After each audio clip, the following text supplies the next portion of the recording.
Welcome to The Cap, where we are here to speak with college reps and other professionals in the field of college admissions to help answer all your questions and guide you through every step of the process. So if you're serious about college admissions, you've come to the right place. Are you ready? Let's talk about it. And now, here's your host, Dr. John Durante. Welcome to The Cap, the College Admissions Process Podcast. I am your host, John Durante, and I am here to introduce you to college admissions representatives and other professionals in the field of college admissions. Our purpose is to serve you, the students and parents, so that you may gain insight straight from the people who ultimately make the decisions. Regardless of whether you apply to a particular school being highlighted in a given episode, you should listen to all of them, as each guest will give you tremendous insight and advice on every aspect of the college admissions process, prompting you to come up with your own follow-up questions for when you visit campus or meet with a college admissions representative yourself. Don't forget to visit our website, www.collegeadmissionstalk.com, or the show notes of each episode to access the alphabetical list of all the colleges available with the related audio link to the right of each school. The alphabetical list provides you with on-demand access to all of the episodes so that you may listen whenever you wish. And if you want to receive links to episodes before they are released on the podcast, along with other related resources, please fill out the email opt-in form also available on our website and in the show notes of each episode.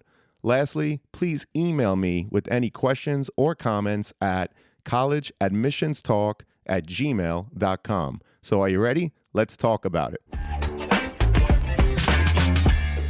Welcome to The Cap, the College Admissions Process Podcast. I am your host, John Durante, and it gives me great pleasure to introduce to you today Emily Davis Hamry, who is the Associate Director of Admission at Agnes Scott College in beautiful Decatur, Georgia. Emily Davis, thank you so much for being here today. How are you? I'm good. I'm so excited to be here and be a part of the CAP podcast and to have this conversation and talk more about Agnes Scott and the amazing institution that it is. Well, Emily Davis, it's a true honor and pleasure to have you here. I can't wait as well. So let me ask you, what can you tell us about Agnes Scott College's history and mission statement? Talking about the history of Agnes Scott is one of my favorite things, so I'm excited to start there. Agnes Scott was originally founded as the Decatur Female Seminary back in the late 1880s. And it was over the next 10 to 15 years chartered as a college and renamed Agnes Scott College. Like many other women's colleges, which is an amazing cohort of institutions that I'm proud to kind of be in community with, the students that we were originally founded to serve were students that were really marginalized from most educational spaces. So at the time for Agnes Scott, that was cisgendered white women. Of course, over the past 130 years or so, the community and the voices that we are representing has really changed and grown and developed. And that brings us to our current mission statement and our current student body too. So our mission statement is that we are educating our students to think deeply, live honorably, and engage the social and intellectual challenges of their times, which I think is a pretty powerful thing to be doing in the world right now. And so it's something that I think is really prominent whenever you interact with our students, with our staff, and our faculty. That really is kind of the core of who we are. In terms of who is represented in that current version of Agnes Scott, in that current community, our students are coming from, I think it's 48 different states and 12 countries. So really all over the US and all over the world. Around 60% of our students identify as students of color, and about 30% identify as first-generation college students. So a little bit of insight into who is on our campus. Another important piece for us is that we are an inclusive women's college. So for any student out there who is considering women's colleges, again, a fantastic kind of cohort of schools to be considering. It's important to check and see who is being included in these different schools' mission. So for us, what that inclusive piece means is that we accept students who are assigned female at birth and continue to identify that way, as well as students who were maybe assigned male or female at birth, but now identify as female, transgender, gender nonconforming, or non-binary. So, really expanding what it means to be marginalized in educational spaces, and adding that kind of gender diversity to the racial and socioeconomic and geographic and neurodiversity and all these other experiences that are also represented in our student body. Well, thank you so much for the overview. We truly appreciate it. And what are some other unique programs that distinguish Agnes Scott from other colleges? Yes, Agnes Scott. It's such a unique institution. I think it's such a niche institution, and there are really layers to what distinguishes Agnes Scott from other schools that a student might be considering. The first might be just that we are a liberal arts and science college. That's going to be different for some students. The second layer is that we are that inclusive women's college space. So, kind of narrowing down a little bit more in as far as who is sharing that space with us. And then the third layer, the thing that really sets Agnes Scott from any other women's college a student is considering, any other liberal arts college a student is considering, is Summit, which is our unique experience at Agnes Scott. Summit is essentially our approach to the liberal arts and science. So it's taking that curriculum, it's taking that lens of being a women's college and adding in these additional layers of global learning, leadership development, and professional success. So, thinking about what do these different spaces that we inhabit, what do they look like when you apply these three themes? So students still have that traditional liberal arts and science curriculum. They still have their major and their minor and whatever else they're pursuing while they're at Agnes Scott. But they're also taking some really intentional coursework about leadership, about what it means to be a leader, how to lead in a classroom, how to lead on a field, in a stadium, on a podium with a pen and paper, however it may be that they're interested in leading, but also what it means to be part of community, whether that's local, state community, global community, kind of these different layers, and the cultural competencies that we need to move through these different spaces as we're growing and as we're learning. Well, we really appreciate that overview. And by the way, Emily Davis, I always put a link to the Office of Undergraduate Admissions. In this case, obviously, we're talking about Agnes Scott. If there are any other links that you want to share with the students and the parents listening in, whether it's about the summit program or anything else, just provide it to me. And of course, I'll make it available to the students and the parents. So thank you so much. And so, what opportunities does Agnes Scott provide for students to get involved outside of the classroom? And what else could you tell us about life on campus? Yes. So, life on campus, I'll start there because I think our students are very engaged with our on campus community. It's one of my favorite pieces of the Agnes Scott experience. There are definitely a lot of clubs and organizations that students can get involved in, as well as a lot of academic experiences for students to get involved as well. Um, we are lucky to be in the amazing city of Atlanta. If people are familiar with Atlanta, we say that we are ITP inside the perimeter. So we're about, 6 or 7 miles from downtown Atlanta, but very accessible to the rest of the city.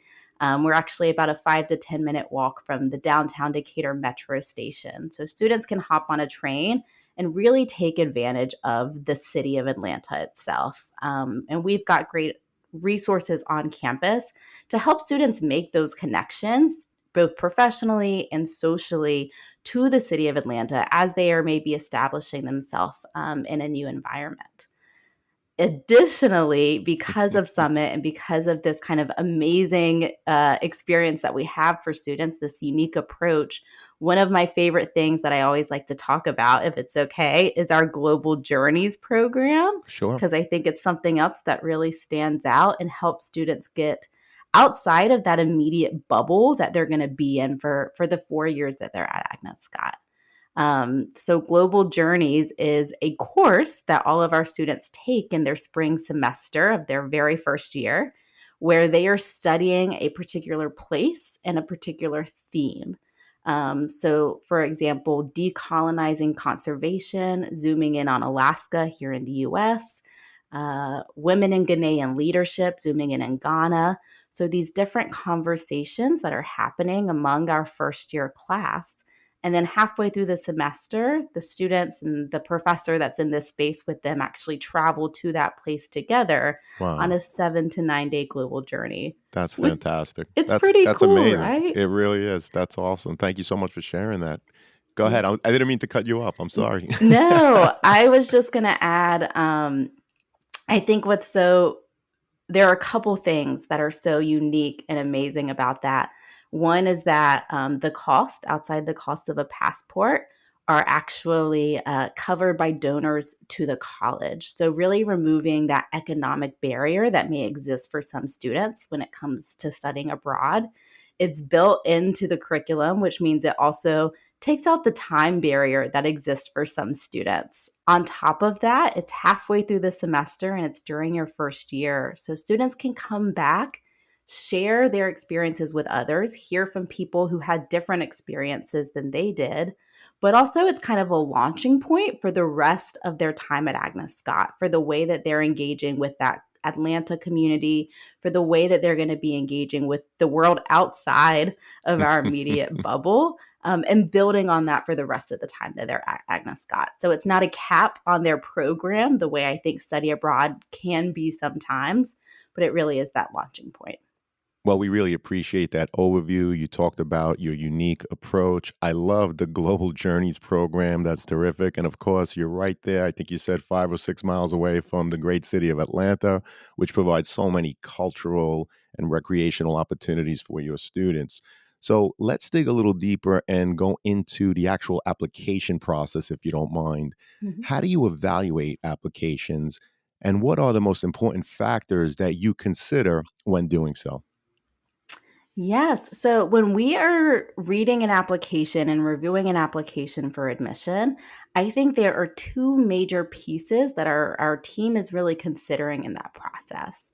The first is academic fit. So, is a student academically ready for Agnes Scott? Are they academically ready to succeed in that first year class, in that first year coursework? And then also social fit. Are they going to be a good social fit for Agnes Scott? Like I said, we're a unique place, we're a niche place. And so, hopefully, making sure the student understands that community, is ready to take advantage and dive into that experience. If a student is only here to get an A in a class, then they're going to miss so much of what learning at Agnes Scott can be. So, trying to get a better idea of that student's social fit as well. I always like to highlight the college essay for students because I think it's kind of the combination of where we can see that academic and social fit of who a student is. The academic piece, because we are a liberal arts college, like any other liberal arts college, communication and writing is going to be a major piece of your experience on campus. So, your college essay is the place where you can demonstrate to the admission committee that you really do have the skills, the writing and communication skills that you need to be successful in that first year coursework. But it's also the place where you're speaking directly to the admission committee, letting them know who you are and what your values are. This is actually one of my favorite brainstorming activities that I do with students sometimes when they're preparing for the college essay is make a list of your top 3 values that are important to you and the top 3 values that you want an institution to share. Well, that's an outstanding answer. I love how you gave the distinction between the academic, but also the social fit. And I appreciate how you gave some insight in terms of how you coach students in terms of when they sit down to write their essay, which I'm sure we'll talk more about later. But I like that. List your top 3 values and determine which you want to have the admissions reps hear about in terms of when you write your essay. So that's fantastic. Thank you so much for that, Emily Davis. And what can you tell us about your mid 50%? So, in terms of that academic part, what could you tell us about the mid 50%? And if a student falls a little lower, what are some of the things that they can do to enhance their overall application? Of course. So at Agnes Scott, our average GPA that we see with students is about a 3.74.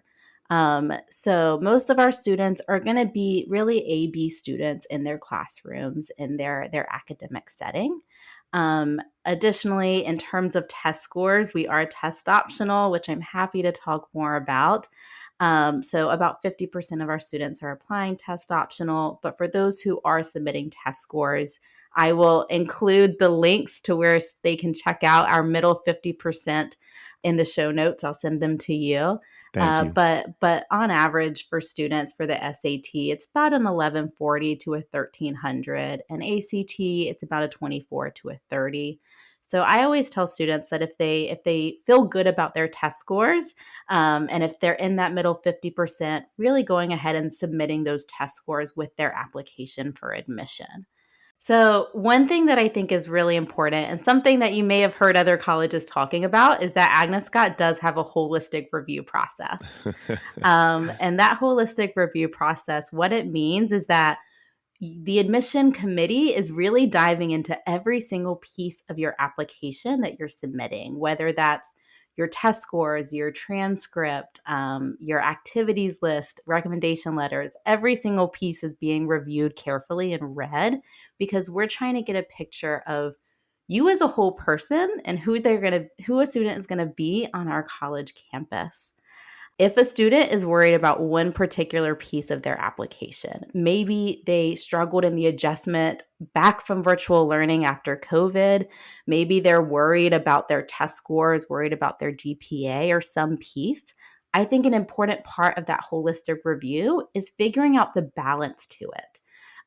Okay, you're worried about your academic transcript and how that represents your readiness for college.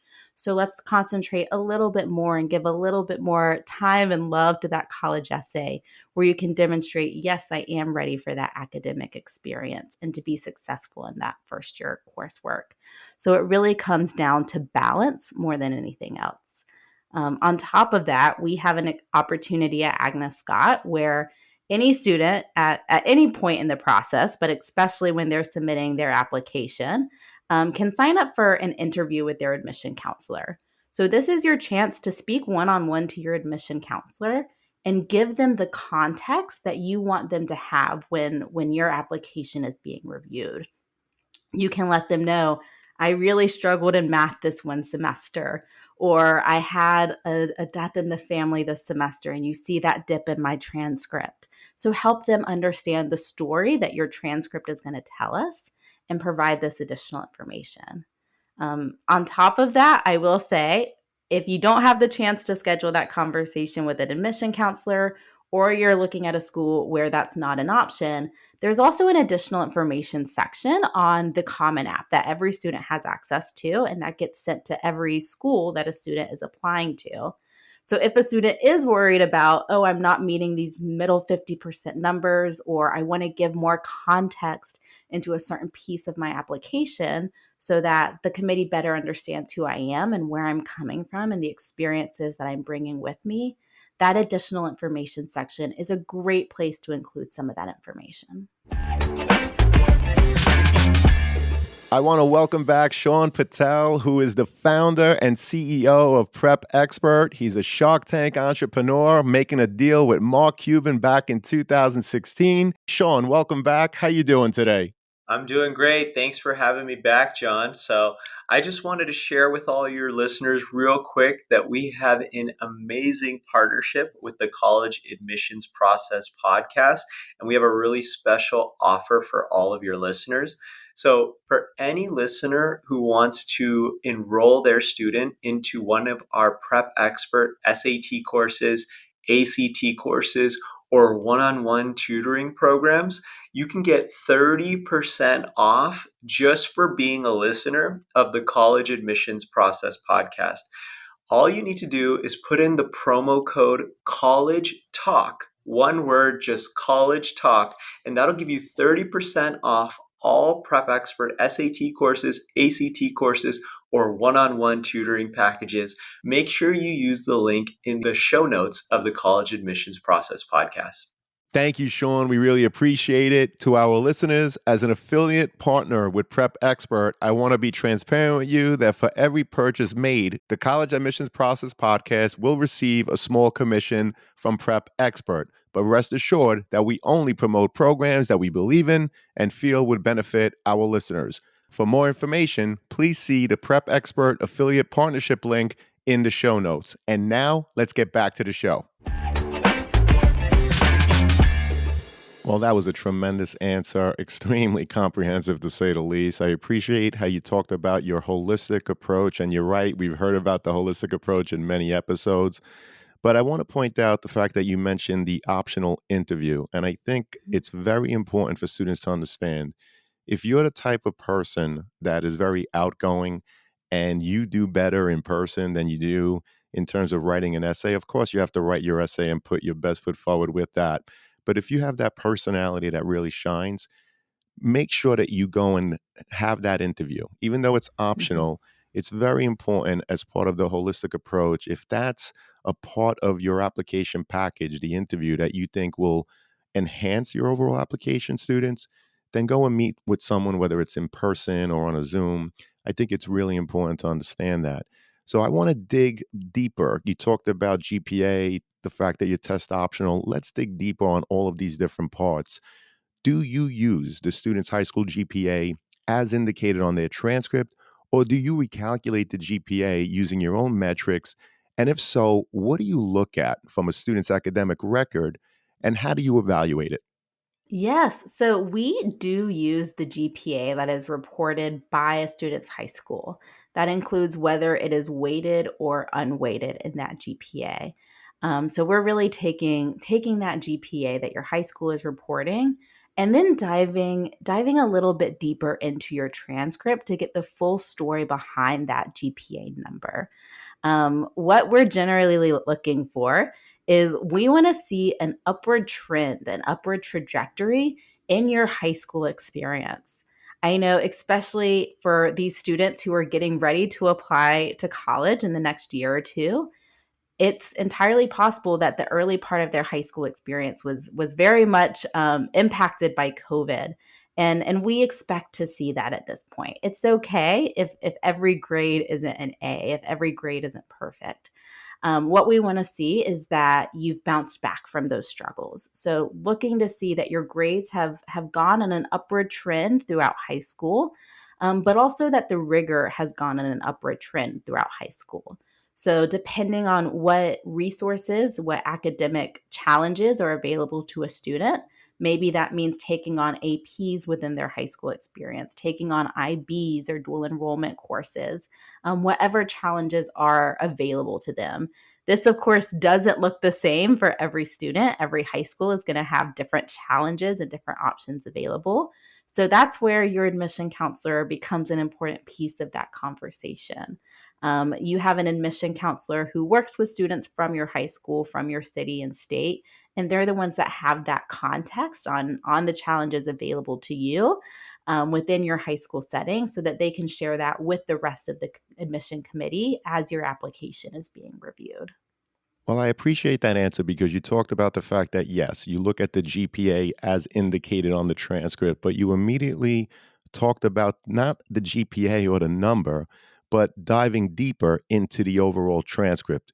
You're looking for trends, you're looking for evidence that students challenge themselves, they built ramps over their 4 years of high school, because a lot of times students get so caught up on the number, but you explain beautifully how you look at the overall transcript holistically, if you will, Mhm. like you do in the overall application process. So, again, Emily Davis, I really appreciate that answer. So, let's dig a little deeper. I was curious, how important is demonstrated interest in your admissions process? And what are some of the ways that students can demonstrate their interest in Agnes Scott? I think there are a lot of exciting ways that students can demonstrate their interest in Agnes Scott. One might be having that admission interview with their admission counselor, but also getting engaged with us in other virtual conversations and virtual visits, as well as meeting us when we come to your high school, a college fair in your area, coming to our campus and taking a tour or joining us for one of our kind of open house events. So there are so many different ways that students can engage with us throughout this process. When I think about demonstrated interest, I'm not thinking about a box that I'm going to check on your application when I'm reviewing it. It's not like, oh, the student visited a college fair, they get 5 extra points on their admission decision. It's nothing like that. Instead, when I'm thinking about demonstrated interest, what I'm really thinking about is that Agnes Scott is a niche institution. I've said it already, I'll say it again. We're very unique, and what I get excited for when I see a student taking advantage of these opportunities is they're really getting to know Agnes Scott. They understand the academic and social pieces of that experience, and they're opting into it. They're saying, yes, I want to keep learning more. I want to keep engaging in this conversation that Agnes Scott is providing. And so, more so than giving students an advantage or disadvantage in the admission process, I'm really taking that as this student understands what they're getting themselves into. They didn't just find us because we're an A name and we're the top of the list on Common App, but they've engaged with us and understand who we are as a community. Well, we really appreciate that overview. And I know that you talked earlier about the fact that you are test optional. Mhm. Can you share the percentage of students that actually apply and who were admitted that did not submit their test scores? Many students think that the test optional movement might be a myth. So, what could you share with us, Emily Davis? Yes, well, test optional is definitely not a myth at Agnes Scott. We've actually been test optional for over 10 years now. So we are ahead of the curve on that one. For us, we found that when reviewing applications, one of the biggest factors in determining how a student is going to succeed at Agnes Scott is how they're succeeding in their current coursework. So that is why we dive so deeply into the transcript to see how that student might perform in our own academic setting. So for our test optional students, about 50% of our students are applying test optional and being admitted test optional. I think it's technically like 51%. So there's a slight majority for our test optional students. And when we say test optional, we mean it truly. So we are test optional for admission as well as all of our scholarship and financial aid decisions as well. So it truly does not impact you negatively if you're not submitting those test scores. Again, I bring it back to balance, like I talked about it earlier. It's coming down to how are you representing yourself in that holistic way? Maybe if you did struggle with your GPA and you're worried about how that showcases your readiness for college, test scores can be a good supplement to that to say, I am actually ready to take on that college level coursework. Versus if you have a strong GPA and you feel like that really represents your academic successes, then maybe the test scores aren't as important a piece for your application. So I think that balance is an important piece of the conversation when it comes to test optional admissions. Balance is definitely a very important part of the conversation. And I appreciate that you shared that it's basically a 50-50 split in terms of the students that are admitted that submitted or did not submit test scores. I also like how you elaborated further and talked about the fact that you're truly test optional, not only in your admissions process, but also for scholarship considerations and financial aid, which is so important to so many students and their families. So I know we talked a little earlier about college essays. You touched upon them, but I wanted to dig a little deeper, Emily Davis. So, what are some examples of college essays that left an impression with you for the wrong reasons? And what advice would you share with prospective students in terms of what to think about when preparing to write their essay? Again, I know you started talking about this earlier, but let's just unpackage it a little deeper if you don't mind. Yeah, well, like I said earlier, the college essay is such an important piece of your application. It's demonstrating that academic and social fit for an institution. It's also your only real opportunity in the process to speak directly to that admission committee and let them know who you are and your own priorities in this process. So I get so excited when I think about the college essay as part of that application. When I talk to students about this process, I always say if they drop their college essay in a hallway and they forgot to put their name on it, and someone picks it up, would you be able to tell that it is that student's essay? Would they be able to return it to you? I think that is the uniqueness that we're looking for. That doesn't mean it has to be a huge life altering, life shattering event. You don't have to fill it full of um, trauma, which I think we see as a trend in college Right, essays these right. days. It's really just we want to see your unique voice coming through in this conversation. In terms of college essays that have left the wrong impression on me, um, like I said, recently there's been this trend towards kind of showing traumas and struggles in an essay, which can be done well. For me, the most important thing that I'm seeing is the reflection that's coming as part of that. One particular thing that makes me that I struggle with essays is students love to talk about injuries, breaking bones, spraining ankles, things like this, and using sounds. I've read so many essays where they refer to pops and snaps and bendings of the human body that will just give me the heebie-jeebies every time.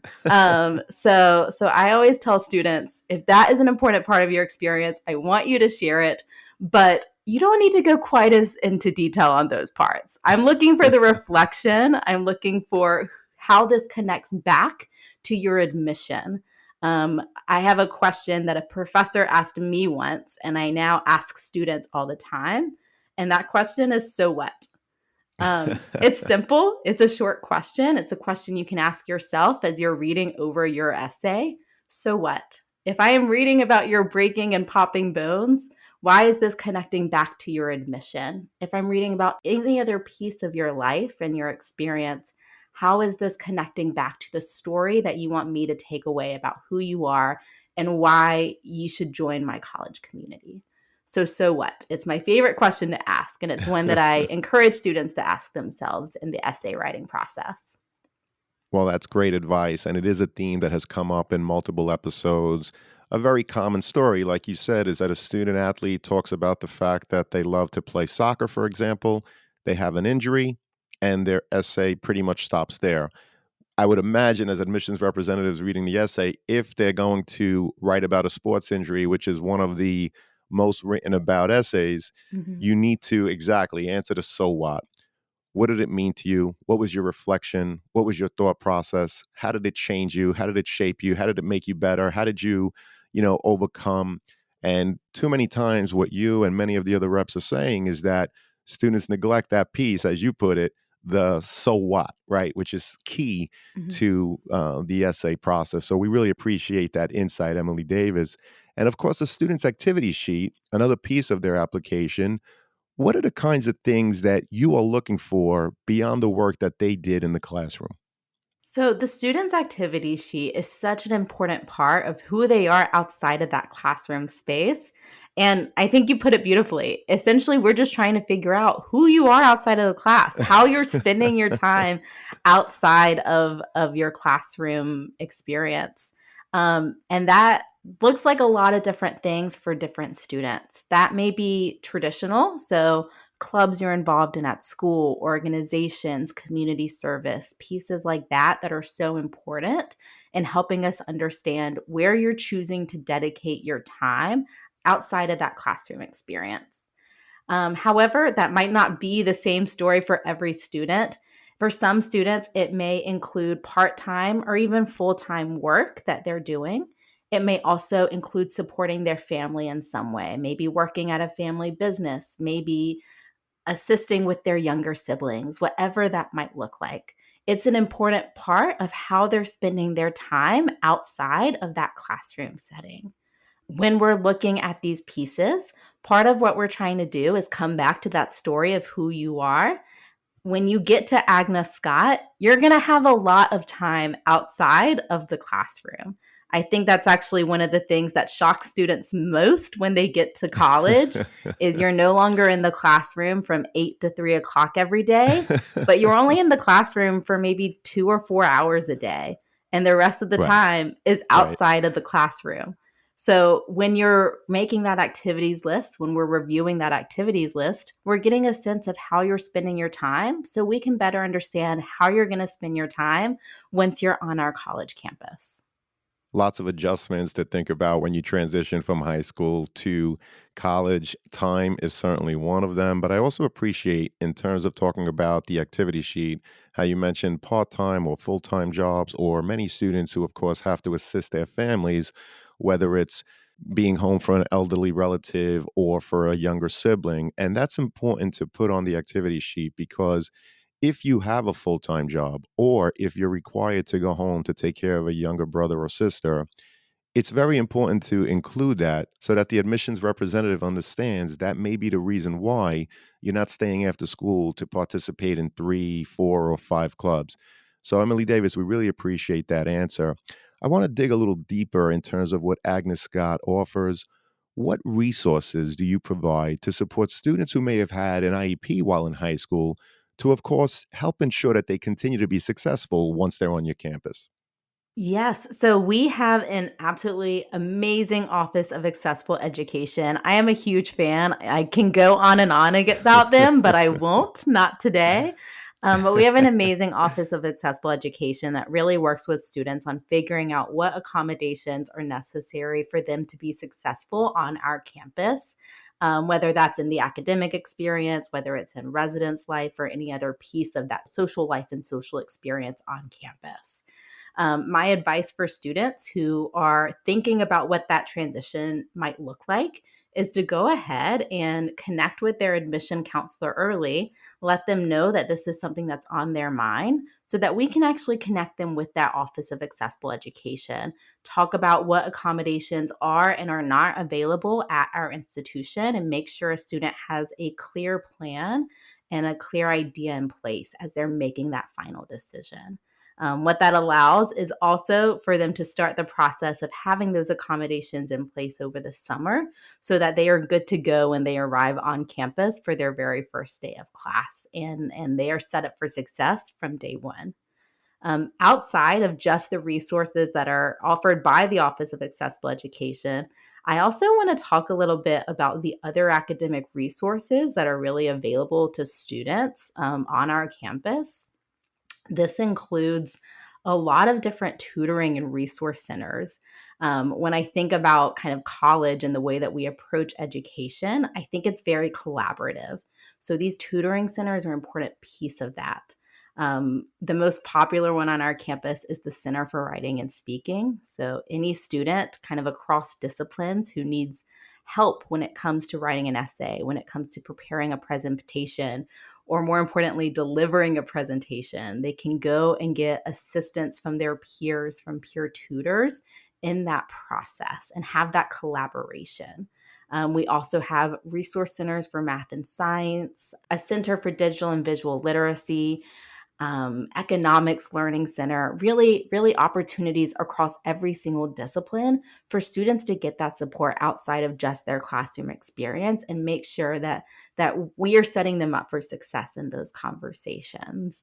The piece that I think can be a little bit difficult for students is that you have to initiate it yourself. You have to go to the tutoring centers, you have to make the appointments and take advantage of those different opportunities. So that's one of the pieces of advice I give to incoming students is don't be afraid to take advantage of that collaboration. Don't be afraid to try a new tutoring center, even if it's not something that you've needed before. It can really make a huge difference, especially as you're transitioning into a new community in your first year. Well, I appreciate you telling the students that they have to initiate it themselves. Students, you have to advocate for yourself.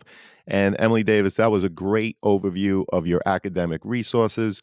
Once again, if there are any links that you want to share to these resources or more, provide them to me. And of course, I'll make them available in the show notes for the students and parents.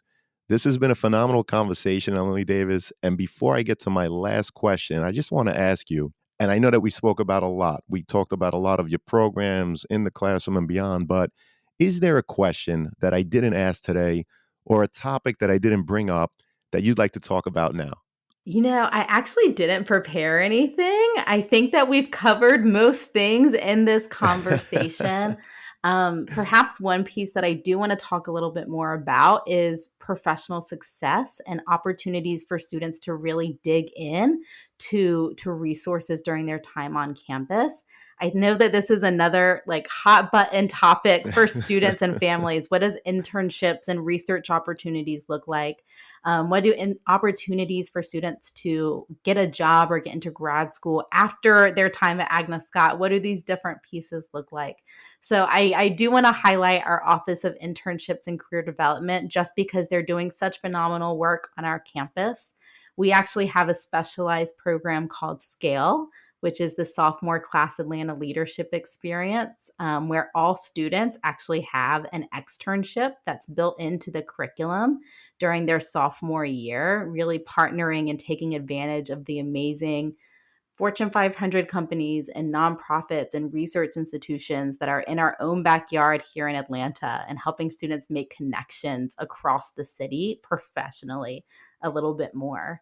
On top of that, our Office of Internships and Career Development, they also offer funding for internships that are either underpaid or unpaid entirely, as well as ways for students to develop skills like networking, develop skills like writing cover letters, writing a resume, maintaining these different pieces of their professional identities, and setting them up for success when it comes to making those initial connections for internships, making those initial connections for jobs after campus. So I think that's an important piece maybe that we haven't covered today is that full support, not just of an academic student, not just of the social life of a student, but really that professional life of a student too, and how they're going to represent themselves in the world as they're moving outside of Agnes Scott.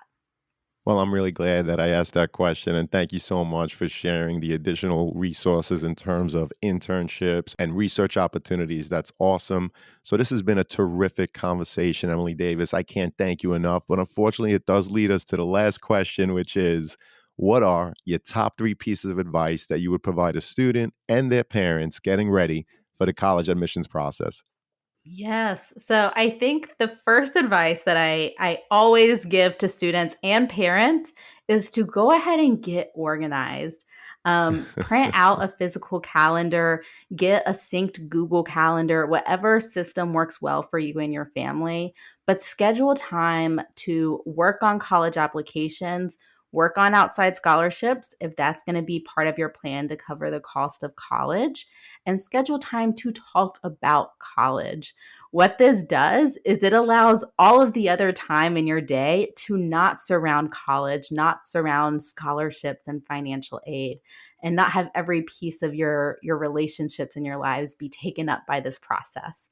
Because if you don't schedule that time, it's very easy for your life to be taken up by college admissions and scholarships. So that's my first piece of advice. My second piece of advice, notice what you notice. Again, this is something that a college professor once gave to me, and I'm going to pass it on to everyone else. As you're taking your classes in high school, as you're visiting colleges, as you're doing research on different institutions, just notice what you notice. Notice what you're liking, notice what you don't like, notice what is important to you and what isn't. It might surprise you what kind of moves up and down the list. And as you're starting to build that list of what is important to you, it's going to maybe push you in a different direction for your college search. Maybe you're going to start diving deeper into a certain type of institution or a certain type of resource or environment that might be at an institution. So notice what you notice as you're going through this process. And then my third piece of advice is be kind to yourself. If you're a student, be kind to yourself, be kind to your supporters. If you're a supporter in this process, be kind to your student.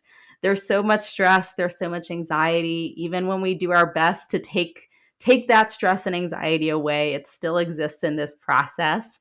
So just be kind to everyone that you're interacting with in this process. It's gonna be okay. Students, you're going to end up at a fantastic institution. You're going to end up at a place that is going to impact you and help you grow and change.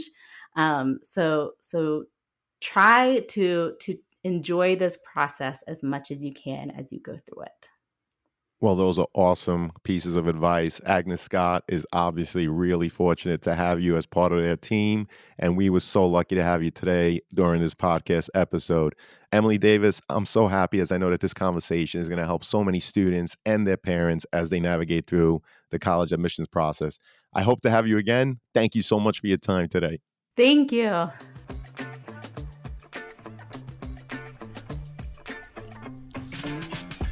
Thank you for joining us on this episode of the CAP, the College Admissions Process Podcast. We hope you enjoyed the show. If you did, please don't forget to tell a friend and follow us on Facebook, Instagram, Twitter, and wherever you listen to your podcasts. I am your host, John Durante, and I look forward to seeing you on the next episode of the CAP.